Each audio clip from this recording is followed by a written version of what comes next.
예전 세종 정치 아카데미에서도 관련해서 발언을 한 걸로 알고 있는데요. 이제 처음에 밭글로 봤고요. 밭글의 신빙성이 100%가 아니기 때문에 증권가 정보지처럼 여겼는데요. 그 자리에서 말씀을 그렇게 하셨을 거라고는 일단 믿진 않았고, 이제 그렇게 풀어가던 중에 현장에 있던 당원께서 저에게 녹취 음성 파일을 보내주셨어요. 어제 저녁에 받고 많이 놀랐습니다. 들어보시니까 그 밭들과 내용이 일치했나요? 네. 네. 이 발언에 대한 내용이 지금 언론 보도에서 지금 굉장히 많이 공개가 되고 있더라고요. 네, 지금 막 굉장히 많잖아요. 예. 네, 관련 보도들이 지금 많이 있는데 그걸 좀 정리를 한번 해줄 수 있을까요? 일단 최강욱 원장이 강연에서 언론 보도를 바탕으로 이제 정리를 해드리면은요, 조국 전 대표를 감옥에 넣어놓고 그 사소한 문제, 그러니까 성비위 사건을 얘기하는 것 같습니다. 사소한 문제로 치고받고 싸우는데 아이고 이렇게 얘기를 한 것으로 나오고, 그런 일은 혹시 아닌지 저는 잘 모르지만 당사자의 얘기를 얼마만큼 믿을 수 있고 얼마만큼 정확히 들었는지 그게 또 우선이 돼야 할 것 같다. 이런 얘기를 한 것으로 일단 되어 있고요. 그리고 일단 정확하게 안 다음에 내가 판단하고 싸우는 건지, 정확하게 알지는 못하지만 그럴 것 같아서 싸우는 건지부터 명확히 좀 했으면 좋겠다. 그리고 그 다음에 무슨 판단이 있어야지 그냥 내가 보기에 나는 누구가 좋은데 저 얘기하니까 저 말이 맞는 것 같아, 이건 아니다. 그건 개 돼지의 생각이지. 이렇게 말을 한 것으로 나와 있습니다. 그리고 이제 한동훈 전 대표하고 가족과 관련한 사례도 언급을 했는데, 뭐 어디 가서 누가 지금 한동훈이 처남처럼 뭐 여검사 몇 명을 어떻게 하고 이런 일이 벌어졌으니 조국 혁신당에서 나는 잘 모르겠다, 왜 그런 짓을 했다는 소리를 들어야 되고, 당하신 분은 어떻게 당하신 줄 잘 몰라서 드리는 말씀이다. 이런 취지의 아마 얘기를 한 것으로 네, 보입니다. 알겠습니다.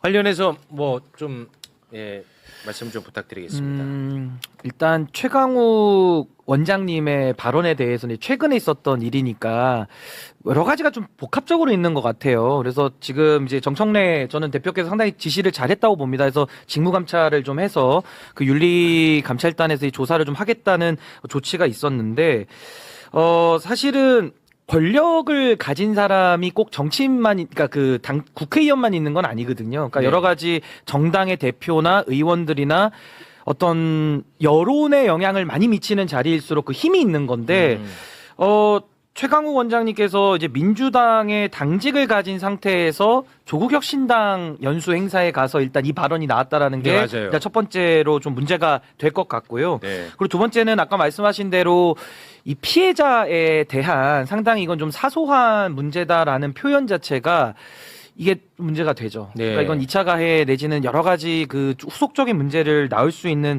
발언이라서 이건 문제가 좀 있어 보이고요. 이거 하나만 더 지적하자면은 이게 그 한동훈 처남 이야기를 하는데, 그분도 이제 검사 출신으로 알려져 있는데 이 성범죄도 여러 가지가 있습니다. 이제 뭐 추행도 있고 뭐 강간죄도 있고 여러 가지들이 있는데, 그것도 사실관계가 조금 맞지 않게 사실 이제 더 큰 문제로 이렇게 비유를 하는 과정에서 아마 정제되지 못한 이제 그런 표현들이 나온 것 같아가지고 네. 아마 이런 부분들은 좀 문제가 여러 가지 좀 복합적으로 얽혀 있다. 네. 하나하나 쪼개 보면 지금 제가 지적한 이런 문제들이 아마 좀 제기될 수밖에 없는 상황 아닌가라는 생각이 듭니다. 네.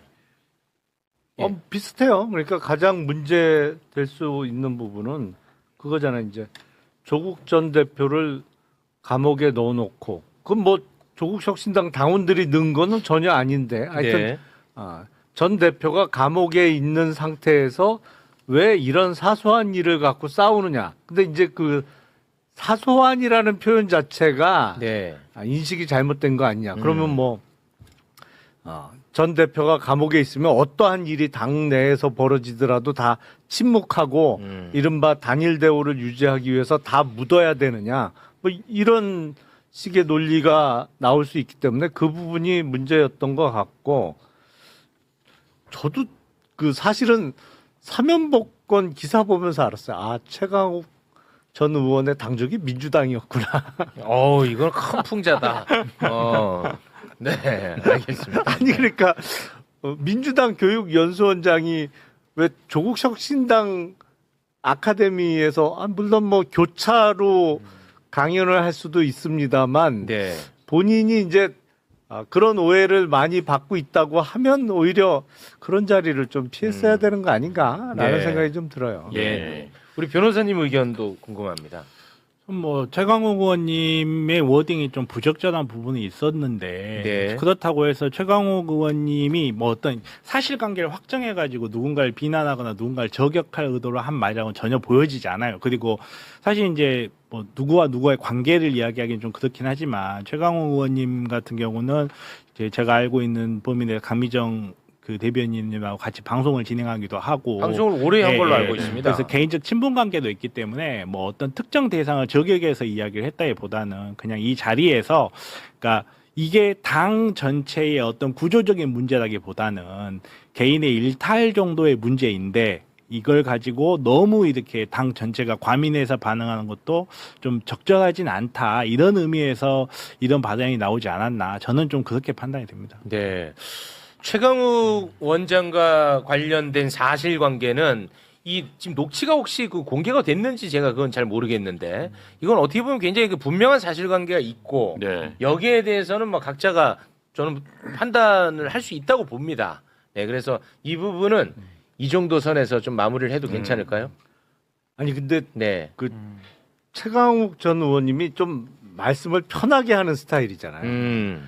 그 녹취 파일이 조금 더 위험할 것 같은데.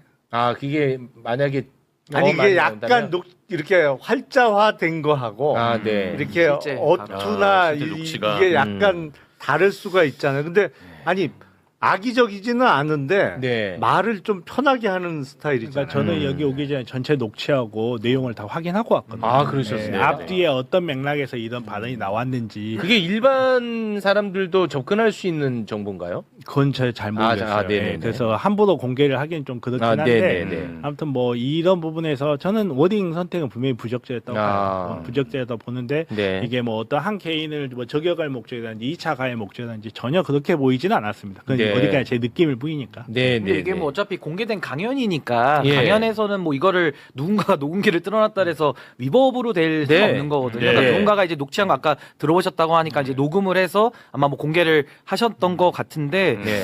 그러니까 연단에 올라서 한 발언처럼 그렇죠. 보이던데. 그러니까 이제 강의 맞잖아요. 중에 네, 강의 중에 아마 일부 나온 네. 내용 같아서 이거는 뭐 비밀이 내는 건 아니니까. 네. 근데 어쨌든 그 내용만 그냥 놓고 분석을 해본다면은 이거는 피해자에 대한 2차 가해성 발언으로 저는 볼 네. 여지가 매우 높다. 네.